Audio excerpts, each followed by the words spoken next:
Hey, what's up guys? Josh here from MobileTechVideos.com today with another exclusive tutorial on flashing Samsung firmware using Heimdall. Now, opposed to Odin, Heimdall is a third-party piece of software developed to assist you in flashing firmware to Samsung devices, and it's a great piece of software. It's an optional piece to Odin. Heimdall works a little bit different. It actually flashes individual files, whereas Odin primarily flashes package files that are in the TAR compression format. So we've got a Samsung Galaxy Tab here. This is a Verizon tab, but this will apply to many other devices, pretty much all Samsung firmware devices, such as the Vibrant, the Captivate, the Fascinate, the Epic, i9000, all the tabs, and tons of other stuff as well. So to start, we need to get our device into download mode. Now this is going to be for the tab. So for the tab, it's volume down while holding power, and that will put us into download mode. Okay. To find out more about download mode, just visit xdadevelopers.com, or you can watch and find out more for Captivate download mode there. This is primarily going to be a tab video, but this will help you learn more about Heimdall. Plug in the device. It'll see it. We'll set this aside. Now download Heimdall at the link in the description below and open it up, and you'll go to the drivers folder. You'll need to install the Heimdall driver, which is zadig.exe. Now with the device plugged in, choose options, say list all devices. You should see Samsung USB composite device. Choose it, say install driver. That's going to take a short amount of time if you're using Windows 7 or Vista, and it prompts you about a non-Microsoft approved driver. Say install driver anyways. And within a few minutes of time, it will install the driver. And we can verify this by going to Device Manager, and you would actually see, I think it's lib devices right there, lib USB Win devices, Samsung USB composite device, composite, whatever you want to say. And after that, we can back out to the standard Heimdall folder and open Heimdall frontend. Now this is with the GUI. You can use Heimdall from command line as well. This is from the GUI for noob purposes. And we get this interface here. Very simplistic, very easy to use. Bunch of different fields with a browse button to select the file that you'd like to select. So we've got PIT, factory, kernel, param, primary bootloader, secondary bootloader, cache database data, modem, and recovery. Quick breakdown. PIT is the BML partition layout to tell your phone how to boot. Factory FS is the primary operating system partition files. Kernel is a kernel. ParamLFS is primarily your boot images and other system images. Primary bootloader kicks into the secondary bootloader and teaches the phone how to turn on. From secondary bootloader, it boots into the partition for the factory FS as well as the modem and the kernel.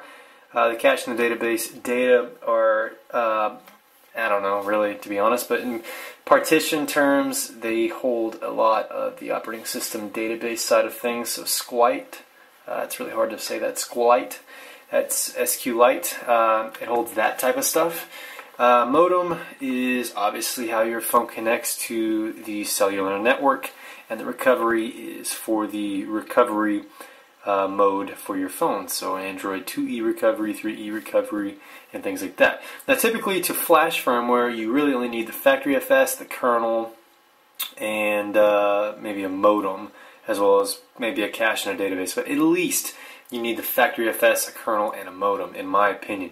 So like for this install here on the tab, the Verizon tab, we'll be doing the factory FS, the kernel, the ParamLFS, cache, and the modem. So I'll get that kicked off. So for each one, just choose it and go out, and you need to get your firmware first. You can get that from samfirmware.com in the link in the description below.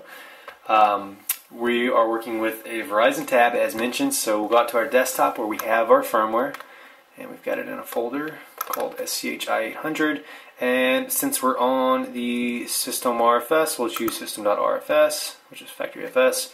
For kernel, we'll just choose kernel, which is ZImage, ParamLFS, ParamLFS, and you're just clicking and matching these up. So cache, cache RFS. We do not have a dbdata.rfs, so skip over and go to the modem, so our device knows how to connect. So for the modem, we have, we actually don't have a modem. Sorry about that. Modem.bin would be the modem. Now, I haven't actually touched the modem on this tab, but if you had a modem in the file, it'd be modem.bin. So get those all preloaded, and we'll go over more of this before we get ready to flash. Okay, after that scattered demonstration of what each field represents, we're ready to flash. Simply click Start. We'll do a side-by-side here and get ready to show you guys that. Get it all the way over. That'll work right there. I'll click Start and get my head out of the shot here, and we'll be able to start seeing this green bar go across. So we'll click Start, and it's ready, uploading factory file system. So now we get the green progress bar here, and we're going to get a blue progress bar over here on the tab or whatever device you're working with. A little more info on the tar packages and these individual files. These files can be found at places like samfirmware.com. I think I have a couple of packages on my website. And within the tar packages themselves are where you get the individual files. So you need something such as WinRAR or some type of package opener. I recommend WinRAR. It's free to try, and you can get that. Just look up Google WinRAR, and that opens tar packages. You just double click it, and you can extract the files inside the tar package, which are the individual files we just talked about. So keep in mind, Heimdall is slightly advanced. You know, I'd give it a noob rating of probably 5 or 6 on a 10 scale, as it does require you to know a little bit about packages and a little bit about drivers, but it's really not that bad. So we're uploading the factory file system. We've got our blue progress bar kicking away here, and we're almost done as far as this goes. So we're just going to wait it out. After this, it's going to flash the other files. So we've got the cache, which is way faster.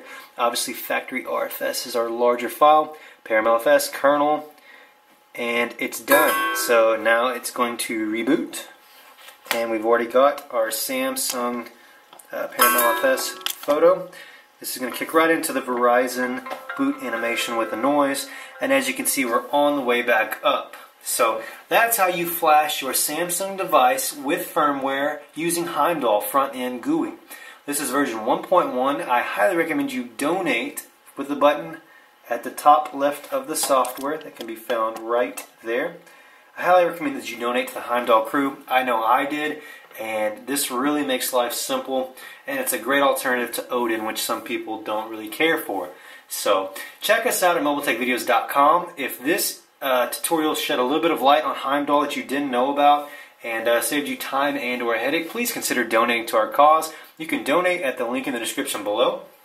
Also, check out mobiletechvideos.com for other services such as firmware flashing, upgrading, brick fixes, and a lot more for all types of devices that we currently support. And be on the lookout for ViewSonic G tablet videos. So, and a lot more videos to come very soon. So I appreciate you guys watching. Check us out, mobiletechvideos.com. Be sure to subscribe here on YouTube, like us on Facebook, follow us on Twitter, and just keep an eye on us, man. We're here to help you guys. So we appreciate you watching, and I thank you as your support as a viewer.